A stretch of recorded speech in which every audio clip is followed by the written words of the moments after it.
E aí, pessoal, sejam muito bem-vindos a mais uma devocional aqui, nós, dos dois nerds, uma bíblia. Sejam bem-vindos ao escritório dos meus pais, vulgo antigo meu quarto. Gravei muitos vídeos da minha adolescência aqui tentando ser youtuber, e nenhum deles foi uma devocional, nenhum deles foi um vídeo voltado para Deus. Engraçado, né? Voltar aqui hoje para gravar um vídeo pensando nisso.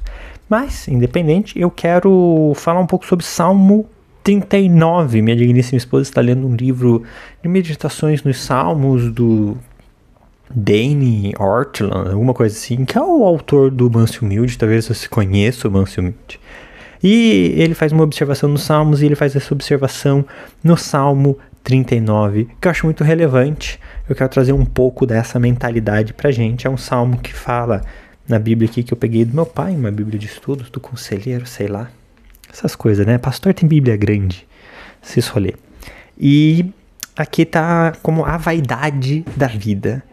É um texto bíblico que é de Davi, mas é um salmo de Davi, mas a gente consegue fazer paralelos com Provérbios e Eclesiastes. Até essa parte da vaidade da vida, eu acho que com Provérbios, é tudo vaidade, faz muito sentido.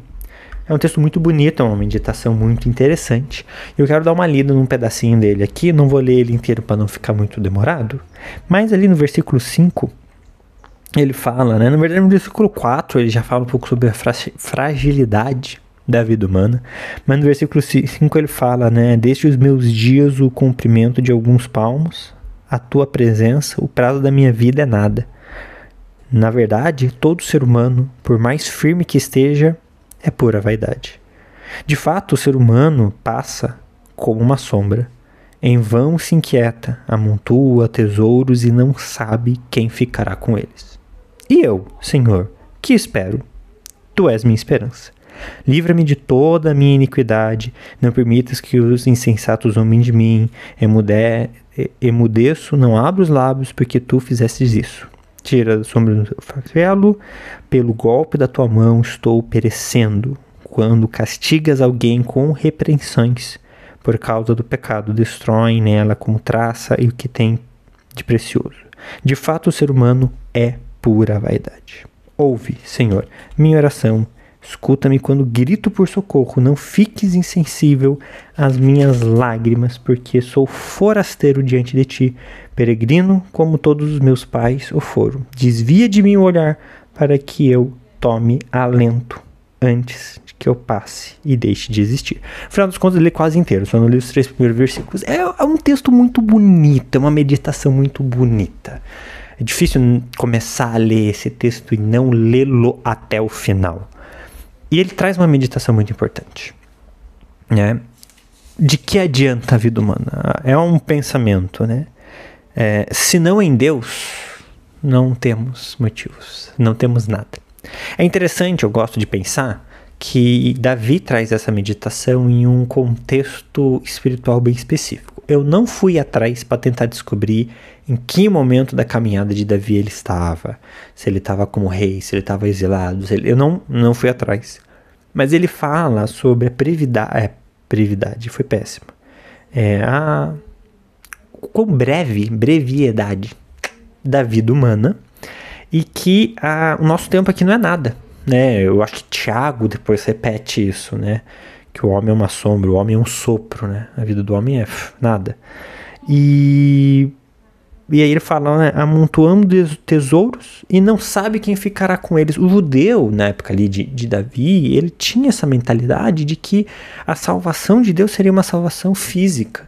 Que o Messias via como alguém, né? Na verdade, aqui na época de Davi nem tinha tanta essa ideia do Messias. Então é interessante a gente pensar que a imagem messiânica vem um pouco depois ali com os profetas, na expectativa da libertação do povo do cativeiro. Calma, Beto. Vamos cuidar da pronúncia dessas palavras, né? E aí Davi, ele traz essa ideia de que eu tô amontoando coisas aqui em terra para quê e para quem? Quem que vai ficar com tudo isso? Tudo isso é vaidade. E eu acho interessante isso. Eu acho interessante, porque muitas vezes a gente quer contar com as coisas em terra, a gente quer armazenar coisas em terra, a gente quer, né, comprar uma casa, comprar um carro, deixar uma herança, herdar uma herança é bom, né? Nós queremos ter conquistas, diplomas, reconhecimento, e aí a pergunta é, tudo isso para quê? O salmista vê para nada. Davi enxerga tudo isso como vaidade. Salomão fala também sobre a vaidade. E o Tiago traz isso pra gente, né? A vida do homem, ela é breve. Então, tudo que vocês fazem é algo breve. Então, não adianta a gente querer construir nada nosso, nada com o nosso nome, porque nós somos breves e essas coisas são da terra, elas não são importantes. Tiago ainda vai vir com uma mentalidade muito mais espiritual, porque ele vem depois de Jesus, da revelação do reino de Deus.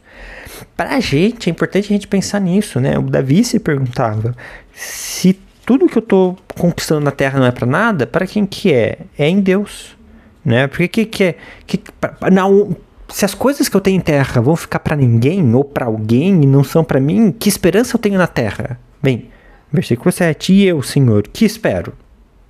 Tu és minha esperança. Tu és minha esperança. A gente não pode viver uma vida voltado para as nossas próprias conquistas. As conquistas, elas podem vir, elas virão, a gente pode esperar que venha a conquista, é bom que venha a conquista. Ninguém está falando que o homem não pode conquistar, que a gente não pode conquistar as coisas. Não, Deus quer e Deus dá muitas coisas para aqueles que o seguem. Mas a nossa vida não é pautada nisso, não deve ser pautada nisso. A nossa esperança está em Cristo, na salvação de Cristo, na ressurreição dos últimos dias. Então, quando eu olho para a cruz, eu olho para Cristo, eu entendo, é nele que está a minha esperança, as coisas da terra, elas deixam de ser tão importantes. E aí a gente vai conquistar, a gente vai trabalhar, a gente vai ganhar nosso salário, a gente vai pagar nossas contas, a gente vai correr atrás da vida, mas não pela vida. A gente vai correr atrás da vida por Deus. A gente vai correr atrás da vida para louvar a Deus. Qualquer conquista que nós fazemos, aí a gente entende, não é a nossa. E aí é a glória de Deus. E qualquer tristeza que aconteça, qualquer problema que aconteça, qualquer dificuldade que a gente venha a ter, a gente vai entender que em Deus isso não importa. Mas tá difícil, é a doença, eu não consigo pagar minhas contas, eu não tenho um salário, eu não consigo emprego. Poxa, eu entendo, é ruim. Não tô falando que não é, e a vida vai ser muito difícil, e vai ser muito complexo. Mas não é o mais importante. E esse é o ponto. Porque aí a gente entende textos que falam como a alegria que excede todo entendimento. Por que a alegria em Deus excede o entendimento? Porque o entendimento vai falar, você está numa situação triste, difícil, horrível, fique triste. E você vai olhar para tudo isso e vai falar, não consigo ficar triste, porque eu sei que o porvir é melhor, a salvação já está em mim, e o cordeiro já foi sacrificado, e a fé já está consumada, e a vida eterna me aguarda. Então não tem como eu ficar triste com coisas passageiras. E aí você cedeu todo o entendimento. Então esse é um desafio da vida cristã, e ainda mais hoje em dia que nós vivemos em um mundo que exige muito de nós, quer muito que a nossa ansiedade esteja em alta, um mundo muito competitivo. Fica pra gente, eu acho que fica pra mim, eu convido vocês a tentar deixar a ansiedade de lado, no sentido de isso é importante? Sim, mas não é o mais importante. Vamos regrar as nossas mentes no que é o mais importante. O mais importante é o nosso relacionamento e a nossa vida com Deus. O resto vai se encaixar. E mesmo que o resto seja ruim, o melhor a gente já tem, a salvação em Cristo. Isso nos dá esperança. É aí que a gente consegue ver a alegria da vida, olhar para as notícias e ver um monte de morte, um monte de caos, e pensar assim, tá, faz parte, a vida é difícil mesmo, mas o meu Deus é maior. Olhar para as contas se acumulando, às vezes para os problemas familiares, às vezes uma doença que a gente não consegue lidar, e a gente vai olhar, né? E assim como Paulo, com o seu espinho da carne, a gente vai olhar para Deus, depois de muito persistir, a gente vai entender e a gente vai olhar e vai falar, a tua graça me basta, a tua alegria é mais para mim, a tua salvação é soberana. Então, a gente tem que obrigar a nossa mente a entender isso. Não adianta, em algum momento eu entendo, vou deixar de lado. Não, a gente tem que subjugar a nossa mente ao entendimento de que Deus é maior e do que as coisas dessa terra não são tão importantes quanto elas parecem ser. Elas são importantes, a gente tem que correr atrás delas, mas elas não são o mais importante. Sua alma, sua salvação, sua garantia em Cristo é muito mais importante do que as conquistas na terra.